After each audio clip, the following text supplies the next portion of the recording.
Ce combattant voulait absolument descendre en moins de 66 et je lui ai expliqué pourquoi est-ce que je préférais qu'il reste en moins de 71. Dans cette vidéo, je vais t'expliquer pourquoi est-ce que descendre dans la catégorie la plus basse n'est pas forcément la meilleure idée, et ça, surtout chez les amateurs. Pour expliquer un petit peu son contexte, eh bien c'est un combattant de Muay Thai qui était situé autour des 75 kg, il combattait en moins de 71 et son objectif actuel, eh bien c'était déjà de stabiliser vers les 72 kg pour que ses pesées se fassent beaucoup plus facilement. Et sauf que quand je lui ai expliqué au fur et à mesure comment je voyais la stratégie pour qu'on puisse travailler ça et qu'il arrive tranquillement à 72 kg, eh bien il s'est vite rendu compte au final qu'il y avait une certaine marge et que c'était pas si compliqué que ça, en tout cas si on appliquait la stratégie. Et du coup il m'a directement proposé, mais est-ce que ça serait pas mieux du coup d'arriver en moins de 66 directement si je stabilise en moins de 72? Et sauf que ça explique un petit peu un schéma qu'ont beaucoup de combattants, que ce soit amateurs ou pro d'ailleurs, c'est que ils gardent toujours une certaine différence de poids entre le poids de stabilisation et le poids de catégorie. Mais sauf que ça c'est pas forcément quelque chose d'intéressant dans toutes les situations. C'est-à-dire que dans son cas-ci, eh bien si lui il arrivait à stabiliser à 72 au lieu de stabiliser à 75 comme il était actuellement, et bien tout de suite dans sa tête il s'est dit,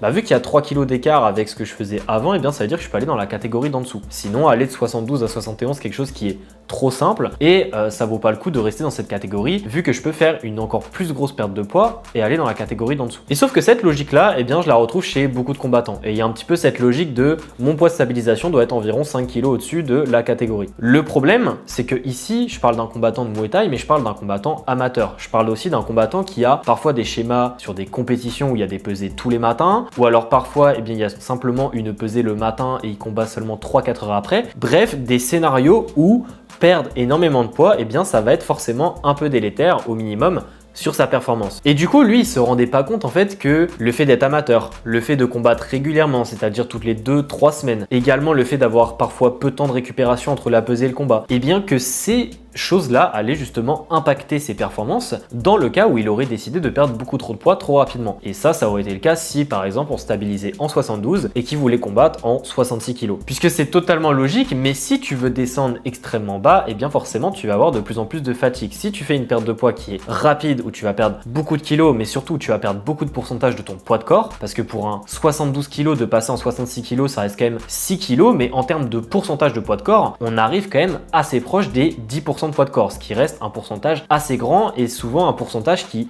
va dans énormément de cas impacter la performance. Et du coup c'est pour ça en fait qu'il faut comprendre que mon objectif à travers ce que j'ai dit, le fait de rester en moins de 71 kg, c'est pour qu'il puisse justement pas seulement réussir ses pesées, mais surtout être en forme et performer durant toute la saison. Parce que ça, la plupart des combattants ont tendance à l'oublier. Ils sont tellement focalisés sur réussir la pesée et sur le fait d'être dans la catégorie la plus basse, comme ça ils seront avec des personnes qui vont probablement être moins grandes qu'elles, qui vont être un petit peu moins lourdes et du coup eux ils auront l'avantage avec le rebond, qu'ils oublient que le plus important déjà c'est de se sentir bien sur le ring ou dans la cage quand tu combats. Et ça, beaucoup de combattants, d'ailleurs même des pros, ont tendance à l'oublier et à ne pas le faire correctement. Il y a beaucoup de pros qui viennent me voir et même s'ils ont 24 heures de récupération, eh bien ils sont quand même pas en forme quand ils combattent, alors que ça fait déjà 24 heures qu'ils ont passé la pesée. Et ça montre qu'il y a vraiment, on va dire, une incompréhension au niveau des priorités, et sauf que la priorité en tant que combattant, c'est d'être en forme dans la cage ou sur le ring. Oui, la pesée c'est la porte d'entrée pour le combat et si tu la passes pas, tu combats pas, mais sauf que si tu la passes, eh bien l'objectif derrière c'est d'être en forme pour montrer vraiment ta performance,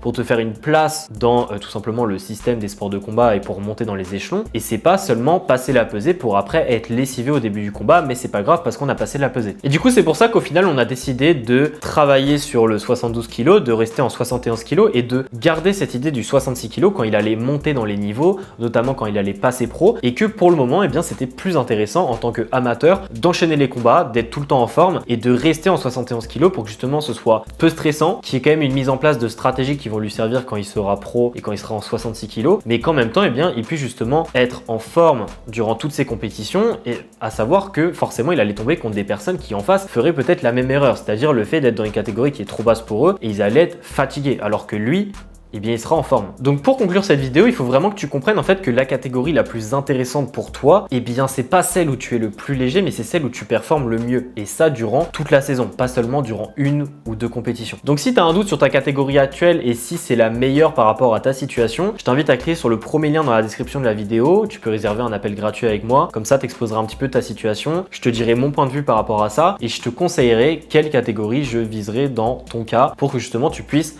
performer au mieux et par la suite grimper les échelons le plus rapidement possible. Et puis sinon on se dit à la prochaine pour une nouvelle vidéo.